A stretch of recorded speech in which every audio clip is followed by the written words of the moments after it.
আমি একটা ড্রয়িং হচ্ছে আজকে, যেটা পেন্সিল ড্রয়িং এবং অ্যাক্রিলিক কালার। তো বন্ধুরা দেখতে থাকো কেমন পেন্সিল ড্রয়িং হয় এবং কালার হয়।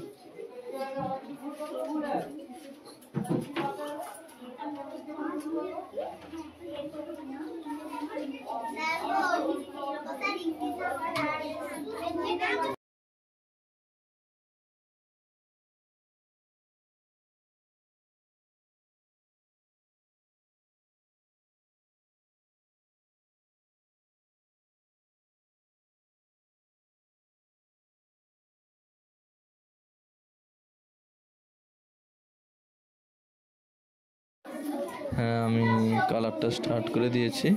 তো স্টেপ বাই স্টেপ কালার হবে, সবাই দেখতে থাকো। প্রথমে একটা পাতলা একটা লেয়ার কালার হবে, তারপরে পরে আবার কালার পড়বে, পরপর দেখতে থাকো।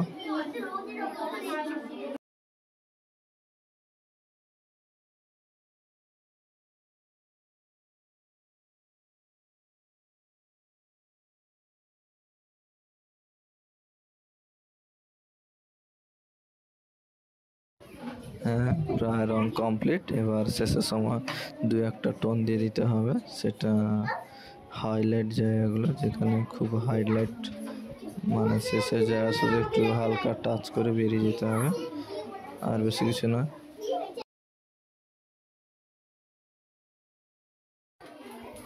যারা চ্যানেলে আমার নতুন আছো তারা প্লিজ সাবস্ক্রাইব করো, যাতে পরবর্তী ভিডিওগুলো তোমরা দেখতে পাও। আর ভিডিওটা সম্পূর্ণ দেখার জন্য অসংখ্য ধন্যবাদ। ভালো থাকবেন সবাই। নেক্সট দেখা হচ্ছে পরের ভিডিওতে।